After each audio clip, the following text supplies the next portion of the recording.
Bueno, ya les quito lo de Carlson y ya les digo a ustedes, licencia libre, esto es patente, señores. Carlson, que es uno de los líderes conservadores, está diciéndole a cada cubano americano conservador o a cada cubano americano que se oponga a la política de guerra económica y bloqueo, que cuando te ataque un macartista, le diga, yo tengo la misma posición que Tucker Carlson. Así, hay patente contra el macartismo en esta área ahora ya se tiene y hay que usarlo, ¿me entiendes? Y hablar de yo quiero que cambie la política hacia Cuba. Ah, no, pero Rubio tiene posición. Mira, yo tengo la de Tucker Carlson, la de Robert F. Kennedy Jr. Esto siempre hay que usarlo políticamente. Aunque hay la discusión que es en términos de razones, también hay este elemento de siempre agarrar estas cositas y lanzarse hacia adelante para preparar el terreno, porque un día tendrá que pasar que para bien de los Estados Unidos, para bien de Cuba, se tenga una política distinta hacia Cuba. Y eso lo saben los latinoamericanos, lo saben los que viven en los Estados Unidos, los latinos, lo saben todas las personas que son buenos estadounidenses y saben lo que es una mala política y el daño que hace. Cómo la generosidad que ha tenido Estados Unidos ha sido tan malentendida y tan mal correspondida por los partidarios del bloqueo al defender una política que le hace daño al prestigio, al capital suave de los Estados Unidos, etcétera. Bueno, vamos ya, ahora se nos bajó un poco la audiencia, porque parece que cuando anuncié el último tema no es de los que más les gusta, pero yo sí quiero llegar a más personas en el ámbito latinoamericano, y esto toca también el tema de la lucha por la soberanía de América Latina y la lucha por la soberanía cubana y la lucha por una buena relación entre Cuba, entre Estados Unidos y América Latina, que es esencial en la función de puente que corresponde al latino que vive en los Estados Unidos y quiere una buena relación entre su país de origen y su patria de adopción, que es los Estados Unidos.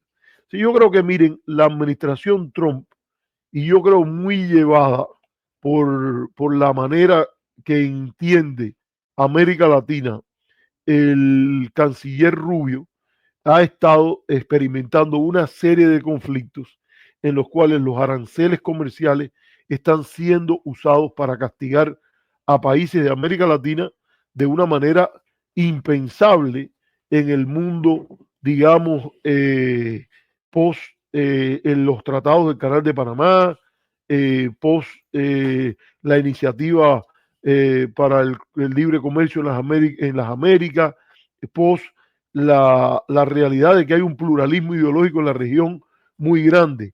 Y hay tres casos en especial que quiero mencionar en los cuales la administración Trump ha lanzado, y el presidente en algunos de los casos ha sido el gestor de esto, ha lanzado el uso de aranceles, tarifas comerciales a la importación de productos de estos países por motivos que no tienen nada que ver y que típicamente han sido rechazados en decisiones de los paneles de la Organización Mundial del Comercio. El primero de estos países es el caso de Colombia, donde ante una posición del presidente Petro de rechazar el retorno a Colombia de algunos migrantes en condiciones que el presidente Petro identificó como inhumanas, la forma que venían esposados, tratados como vulgares delincuentes, en algunos casos sin razón alguna, porque lo único que habían cometido o que habían hecho es entrar al territorio de los Estados Unidos, no eran personas envueltas en hechos de sangre, ni nada de eso, y que eran traídos así a Colombia. Petro mandó a virar uno de esos aviones, al final se creó una situación difícil, el propio, fíjense lo que son las dinámicas de oposición leal, el presidente de derecha Álvaro Uribe, eh, intervino personas con vínculos en la administración Trump y se cambió. Petro dijo que sí, que iba a recibir a los aviones, pero que él incluso podía mandar a buscarlos con tal de que los inmigrantes colombianos no fueran tratados de la manera que eran tratados, sino que fueran tratados con dignidad. Y a la larga ese tema se resolvió, pero de nuevo ahora surgió otra controversia porque se revelaron una conversación de un ex canciller colombiano el canciller Leiva, que aparecía diciendo que él estaba en conversación con los congresistas cubanoamericanos, que decía él que tienen el oído de Rubio y que estaban conspirando para dar un golpe de Estado en Colombia. Yo quiero decir que al final Petro se ha disculpado y él dijo que él no tenía ninguna evidencia de que, de que Rubio estuviese en esto, pero yo digo, a nadie le sorprenda que esta ala de derecha, pro bloqueo, macartista, que dice cosas como la que dice María Elvira, de que el presidente Biden es responsable por haber perdido Colombia, como si Colombia fuera de Estados Unidos para perderla al permitir la elección de un presidente de izquierda. ¿A qué nos recuerda eso? A lo que vimos anteriormente, la llamada resolución anticomunista. Hay democracia, pero no puede salir electo nadie que a nosotros no nos guste. Lo cual indica que no hay democracia. Democracia es, repito, el respeto al proceso. Y respeto al proceso que lo tiene que hacer el presidente Petro en Colombia, pero que también lo tienes que hacer tú como política de Estados Unidos hacia allá. O sea, esto yo creo que es un elemento que yo creo que a la larga parece que se haya resuelto. Estamos en un año próximo, un año electoral. Petro es el presidente de la CELAC y está buscando mover una agenda de integración y es muy sintomático que él tiene un apoyo de cerca de un 40% en Colombia, así que es importante, pero obviamente no es una figura que tenga el apoyo de la mayoría, pero tiene una agenda. Ayer hablamos de lo que era la agenda ecológica de Petro, que a mí me parece que es positiva. ¿Apoyo yo todo lo que él diga? No, pero es el presidente legítimo de los colombianos, sin lugar a dudas. Lo correcto en cualquier política de derechos humanos es respetarlo. Y lo correcto en este caso también es pensar que tiene una agenda genuina, porque la integración latinoamericana es para bien de los países latinoamericanos y claro, a Trump le gustaría negociar con los países latinoamericanos uno por uno. A los latinoamericanos les gustaría la posibilidad de estar integrados para tener una mejor negociación y recordar incluso que ante el reto de China estaba esta declaración de Andrés Manuel López Obrador que hablaba de un nuevo americanismo en el cual no es suficiente con integrar a América Latina, hay que buscar formas de integración que incluyan a la América del Norte, para el bien de la América del Norte y para el bien de América Latina. Y tú me dirás, caramba Arturo, pero no era que, como decía Martí, que nuestra América empezaba en el Río Grande hasta la Patagonia. Bueno, esa era la situación en el siglo XIX, pero yo creo que hoy nuestra América, lo latino, es parte también muy importante de lo norteamericano y esa parte de lo norteamericano justamente es la patria de Putin, aquella que Martí rechazaba y que mientras amaba a la patria de Lincoln, esto es la que se opone a una relación más íntegra, funcional, capaz entre los latinoamericanos y los norteamericanos. Bueno, el tema también de los aranceles. Bueno, ¿qué es un arancel? Porque esto se me olvidó mencionarlo. Bueno, un arancel es fundamentalmente un impuesto a las importaciones. Eso es parte de la política económica, de la política comercial y que incluye impuestos y subsidios. En este caso se trata de un impuesto que pone en condición desfavorable al importador de productos. Hay diferentes condiciones que no voy a explicar aquí, pero dependiendo de la elasticidad de la demanda para esos productos, en qué medida pueden ser sustituidos, en qué medida, por ejemplo, esos productos son más o menos elásticos, que es un concepto que mide la respuesta en el precio a un cambio, por ejemplo, en este caso sería al arancel, cuán responsivo es cuánto responde el precio a un cambio del arancel. Muchas veces se le puede pasar todo ese impuesto al consumidor, en otros casos se defiende la producción nacional, en otros casos se sustituye, se favorece a un tercero ante este arancel. Y lo interesante aquí es que estos aranceles están siendo usados por otros temas que no son económicos. En el caso de México fue usado, ahora se ha anunciado por el tema del fentanilo y la existencia de los carteles envueltos en el tráfico de droga hacia los Estados Unidos que, según la valoración norteamericana, en una especie de mecanismo a lo que antes se hacía o todavía se hace de la llamada certificación, que golpeó muy duro a Colombia en su tiempo. No sé si ahora es un tema que se está discutiendo también. Esto, Trump, por su propia cuenta, él juzga si los mexicanos están haciendo todo lo apropiado o no, y a partir de ahí, en algo que se nota en cierta medida hostil, porque varios secretarios han hablado de México como un país hostil, un país rival, cuando en realidad México es uno de los principales socios comerciales. Los grandes economistas han hablado de usar a México como para lo que se llama nearshoring, traer industrias a México que están en China, dada la dinámica de hostilidad con China que está emergiendo en la rivalidad estratégica por la primacía mundial. El propio Robert Lighthizer, el asesor de Trump y que en parte era el gran argumentador de las tarifas con China, de los aranceles, él era uno de los que hablaba de aranceles a China, pero nunca dijo de poner aranceles a todo el mundo. Y México era uno de los países en los cuales decía, hay que negociar el acuerdo, pero fundamentalmente no era para convertir a México en un rival político, ni mucho menos. Al contrario, Robert Lighthizer se focalizaba en la competencia con China. Pero bueno, Trump está usando términos que no son políticos, que diga no son económicos, no son parte de esa rivalidad estratégica para imponerle aranceles a otros países. Y México parece que la luna de miel con la presidenta Sheinbaum, que él ha valorado mucho y ha hablado bien de ella anteriormente, parece que está en una fase final. Y por último, está el caso brasileño, que es con el que voy a cerrar. Los argumentos más importantes que se están usando para imponerle aranceles a Brasil es el papel de Brasil en los BRICS. Yo creo que eso es un tema que debemos tratar en su propio programa, el impacto que está teniendo, y esto lo sacamos un poco en la discusión esta que organizó Rafael Hernández en la revista On Cuba, pero yo creo que hay una decisión de Estados Unidos de ir y castigar a los que se han metido a abogar por un orden económico alternativo diferente.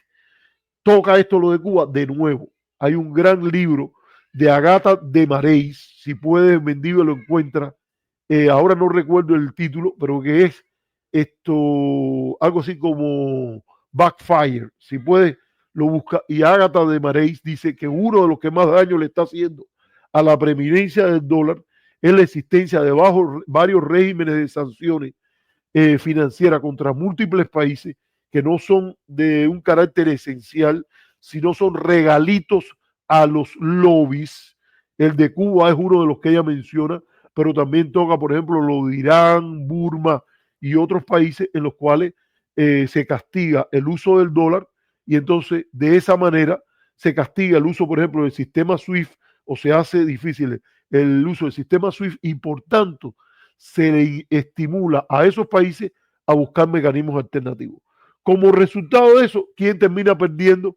El dólar, el uso del dólar, y es un incentivo, y en el cual de nuevo los lobbies estos que tienen esta jugadita de ser primero que todo, a secuestrar la política norteamericana para agendas propias sobre la política en otros países, están entre los que están complicando más esto, y un aliento a la consolidación de regímenes alternativos como el uso de monedas locales. Incluso se ha hablado, no creo que vaya a poder hacerse a corto plazo, de buscar una moneda de los BRIC alternativa al dólar. Y eso sí es un problema que sí tiene elementos económicos.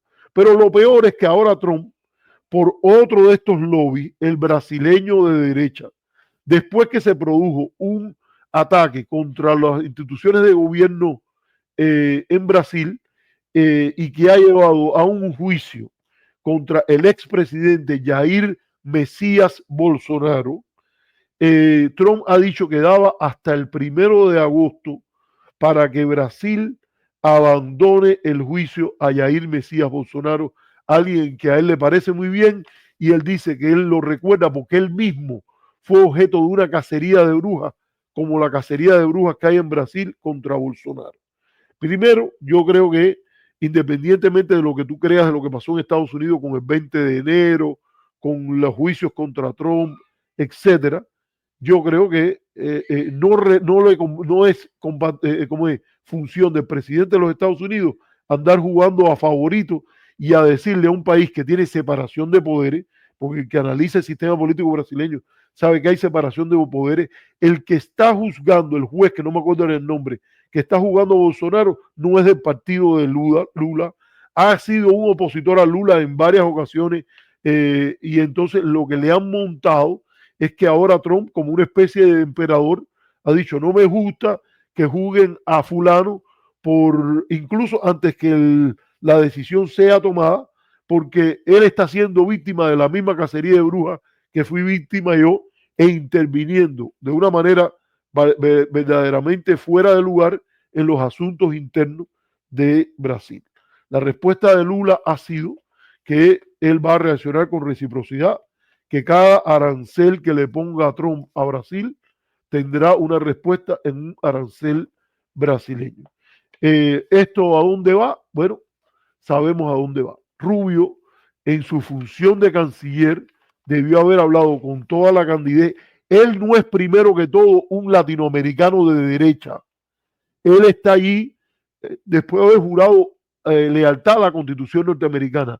Él, como norteamericano, lo cuestionamos por lo que está haciendo de no jugar su papel en promover el interés de los Estados Unidos y llamar la atención del rollo que se está creando con un país que es uno de los países más importantes, es el titán de América Latina, y lo están llevando a un conflicto con los Estados Unidos de carácter comercial por una razón política que no tiene nada que ver. Después de esto, miren, todo aquello de promover la democracia en Cuba, el tema de los derechos humanos con esta administración, yo creo que ya que queda fuera de lugar. Están respaldando a un insurgente con las instituciones de la República, gente que a la brava, incluso con el apoyo de ciertos militares, hablaron de que los militares ante una situación de desestabilización del país tomaran el poder a la brava y restauraran al que perdió las elecciones claramente con el presidente electo, el líder del Partido de los Trabajadores, Luis Ignacio Lula da Silva. O sea, vamos a dejarlo aquí. Yo creo que hemos cubierto bastante este tema. Ha habido una discusión interesante en el chat. Han estado hablando de Batista, de Fidel. No sé cómo eso se conecta con los aranceles. A veces el chat tiene vida propia. Yo no voy a meterme en nada. Está hablando Alberto Cruno, dice algo del Banco del BRICS y dice, está funcionando. No solo está funcionando, está presidido por Dilma Rousseff, una presidenta muy importante en la activación y construcción de la terminal de la zona especial de Mariel en el contexto cubano. Y ustedes saben que Cuba es miembro asociado, no es miembro pleno, pero es miembro asociado, y eso abre posibilidades importantes para el desarrollo de Cuba, y esa conexión es importante con el grueso de las economías emergentes. Esto hay que mencionarlo. Por ejemplo, hay algunos acuerdos, tengo entendido, con los Emiratos Árabes Unidos, que también es miembro asociado, creo que es del, no sé si es miembro asociado o miembro pleno. El BRIC es algo que hay discusiones, hay incluso hasta teorías que hablan de una especie de subimperialismo. Esto no tiene nada que ver, no hay la carga ideológica de la alternativa china, hay disputas entre China y seguridad. Esto es un bloque fundamentalmente diplomático comercial, no hay ninguna alianza militar, ni como vi un reportaje que hablaba de los BRIC, entonces sacaban unos chinos marchando en Tiananmen, y entonces la imagen de Lula detrás. No hay ningún plan de poner una base china ni en Brasil, ni una especie de alianza militar. Esto es fundamentalmente un reto al orden económico internacional, que por cierto también está siendo desmantelado desde el centro por las posiciones de Trump, con actos como este que hemos tenido aquí. Pero sí hay un banco, y hay sobre todo está el reto del volumen de comercio que están empezando a hacer estos países y a los que están entrando. Fueron muy pragmáticos que han metido a Indonesia a la carrera. Fíjense que en cuanto Indonesia cambió de presidente, había uno que había aspirado pero que estaba, que sí, sí, que sí, no. Y cuando el presidente nuevo que llegó, un país del volumen de población, de mercado, de dinamismo económico de Indonesia, llegó y se propuso, lo metieron casi directo. Este no pasó ni por miembros asociados, lo tiraron directo, lo cual ilustra, por una parte, que son pragmáticos, por la otra, que hay una falta de un proceso institucional. Se habla de igualdad ciudadana, estos son los que están hablando de que van a llevar al mundo a la igualdad soberana, que están en contra de la arrogancia de los poderes occidentales. En este caso, tú estabas de miembro asociado, te brincaron, fuácata. Indonesia va primero y es lógico que así sea cuando tú no tienes una institucionalidad clara, porque es verdad que el volumen de lo que entra, lo que trae Indonesia a los BRICS es mucho. Así que, señores, lo voy a dejar aquí. Hemos tenido 2 horas 22 minutos, hemos tenido nuestras pausas, hemos tratado un grupo de temas. Yo creo que estoy bastante actualizado en los temas que trataron. Después iremos a algún corte para que las personas puedan seguirlo mejor. Nos vamos y hasta la próxima. Chao.